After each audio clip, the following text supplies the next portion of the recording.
ಇರ್ತಕ್ಕಂಥ MDMA ಅಂತ ಡ್ರಗ್ಸನ್ನು ಹಿಡಿದಿದ್ದಾರೆ. ಬಹಳ ದಿವಸದಿಂದ ಇದನ್ನು ಟ್ರ್ಯಾಕ್ ಮಾಡಿಕೊಂಡು ಡೆಲ್ಲಿಯಿಂದ ಬರ್ತಕ್ಕಂಥದ್ದನ್ನು ಹಿಡಿದಿದ್ದಾರೆ.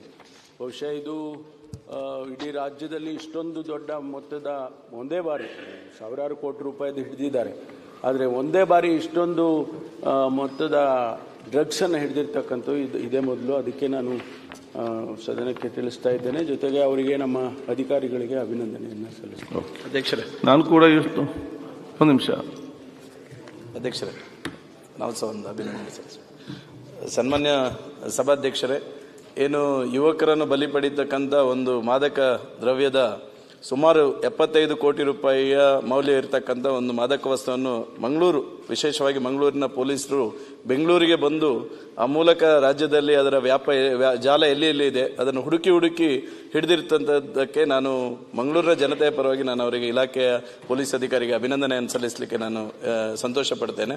ಇದನ್ನು ಸ್ವಲ್ಪ ಪೊಲೀಸ್ ಇಲಾಖೆಯ ಮೂಲಕ ಇನ್ನಷ್ಟು ಕಾರ್ಯಪ್ರವೃತ್ತ ಹೆಚ್ಚು ಮಾಡಿದರೆ ಒಂದು ರಾಜ್ಯವನ್ನೇ ಮಾದಕ ವ್ಯಸನ ಮುಕ್ತ ರಾಜ್ಯವನ್ನಾಗಿ ಮಾಡತಕ್ಕಂಥ ನಿಟ್ಟಿನಲ್ಲಿ ಪೊಲೀಸ್ ಇಲಾಖೆಗೆ ನಮ್ಮ ಮಾನ್ಯ ಗೃಹ ಸಚಿವರು ಇನ್ನಷ್ಟು ಶಕ್ತಿಯನ್ನು ತುಂಬತಕ್ಕಂಥ ಕೆಲಸ. ಮಾನ್ಯ ಸಭಾಧ್ಯಕ್ಷರೇ, ಮಾನ್ಯ ಗೃಹ ಸಚಿವರು ಹೇಳಿದಂಗೆ ನಮ್ಮ ಕರ್ನಾಟಕ ರಾಜ್ಯದ ಮಂಗಳೂರು ಭಾಗದ ಪೊಲೀಸ್ ವ್ಯವಸ್ಥೆಯಲ್ಲಿ ಪೊಲೀಸ್ ಅಧಿಕಾರಿಗಳು, ಸಿಬ್ಬಂದಿ ವರ್ಗ ಒಂದು ಒಳ್ಳೆ ಕಾರ್ಯಾಚರಣೆ ಮಾಡಿ ಆ ಮಾದಕ ವಸ್ತು ಡ್ರಗ್ಸ್ಗಳನ್ನು ಏನು ಆ ಜಾಲವನ್ನು ಕಂಡಿಡಿದು ಒಂದು ಉತ್ತಮ ಒಂದು ಕರ್ತವ್ಯವನ್ನು ನಿರ್ವಹಿಸಿ ಈ ಯುವಜನಾಂಗ ಇವತ್ತೇನು ಬಲಿಯಾಗ್ತಿರುವಂಥ ಹಿನ್ನೆಲೆಯಲ್ಲಿ ಒಂದು ಮಾತು ಕಾರ್ಯವನ್ನು ಮಾಡಿದ್ದಾರೆ. ಅವರಿಗೆ ನಾನು ವಿಶೇಷವಾಗಿ ಮಾನ್ಯ ಗೃಹ ಸಚಿವರು ಮತ್ತು ಆ ಸಿಬ್ಬಂದಿ ವರ್ಗದವರಿಗೆ, ಪೊಲೀಸ್ ಅಧಿಕಾರಿ ವರ್ಗದವರಿಗೆ ಅಭಿನಂದನೆ ಸಲ್ಲಿಸ್ತೇನೆ. ಇದೇ ರೀತಿ ರಾಜ್ಯದಾದ್ಯಂತ ಮಾನ್ಯ ಮುಖ್ಯಮಂತ್ರಿಗಳು ಕೂಡ ಇದನ್ನ ನಿಯಂತ್ರಣ ಮಾಡ್ತೀವಿ ಅಂತಕ್ಕಂಥದ್ದನ್ನು ಕೂಡ ನಿನ್ನೆ ಮಾಧ್ಯಮದ ಮೂಲಕ ತಿಳಿಸಿದ್ದಾರೆ. ಅದನ್ನು ಕೂಡ ಸ್ವಾಗತ ಮಾಡ್ತೇವೆ.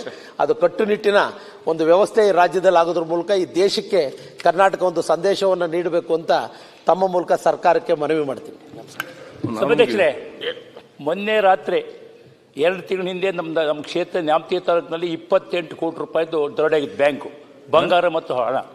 2 ತಿಂಗಳ ಪೊಲೀಸರ ಪ್ರಯತ್ನ ಮಾಡಿ ಮೊನ್ನೆ ರಾತ್ರಿ ಹಿಡ್ಕೊಂಬಂದಾಗ ಆ ಪೊಲೀಸ್ನ ಮೇಲೆ ಮುಚ್ಚಿದಾಗ ಗುಂಡಿಂದ ಹೊಡೆದ್ಬಿಟ್ಟು ಅವರು ಈಗ ಅರೆಸ್ಟ್ ಮಾಡಿಬಿಟ್ಟು 7 ಜನ ಕಂಡುಹಿಡಿದ್ದಾರೆ. ಅದಕ್ಕೋಸ್ಕರ ಇಲಾಖೆಗೆ ಮತ್ತು ನಮ್ಮ ಸಿಬ್ಬಂದಿಗೆ ತಮ್ಮ ಮೂಲಕ ಅಭಿನಂದಿಸಿ.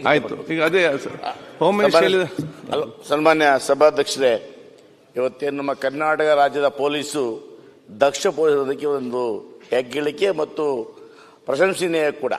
ಯಾಕಂದರೆ ಇವತ್ತು ಮಂಗಳೂರು ಭಾಗದ ಕೆಲಸ ಮಾಡ್ತಕ್ಕಂಥ ಪೊಲೀಸ್ ಅಧಿಕಾರಿಗಳು ತಮ್ಮ ಜೀವದ ಹಂಗನ್ನು ತೊರೆದು, ಯಾಕಂದರೆ ಡ್ರಗ್ ಮಾಫಿಯಾ ಅಂದರೆ ಅವ್ರಿಗೆ ಭಾಳ ಇಂಪ್ರೆಸ್ ಇರ್ತದೆ. ಹಾಗಾಗಿ ಅಂಥವರನ್ನ ಇವತ್ತು ಹಿಡಿದಿದ್ದಾರೆ. ಇಡೀ ಜಾಲ ಇವತ್ತು ಕರ್ನಾಟಕ ರಾಜ್ಯಾದ್ಯಂತ ಕೂಡ ಇದೆ, ಚರ್ಚೆ ಇದೆ. ಅದಕ್ಕೆ ಮುಖ್ಯಮಂತ್ರಿಗಳಿಗೆ ಮತ್ತು ಪೊಲೀಸ್ ಇಲಾಖೆಗೆ ಸರ್ಕಾರದ ಪರವಾಗಿ ಅಭಿನಂದನೆ ಸಲ್ಲಿಸ್ತೇನೆ. ಓಕೆ, ನಾನು ಸಾಕು, ಈಗ ಎಲ್ಲ ಚರ್ಚೆ ಮಾಡ್ಲಿಕ್ಕೆ ಆಗುದಿಲ್ಲ. ಒಂದೇ ಲೈನಲ್ಲಿ ಬಿಡಿ.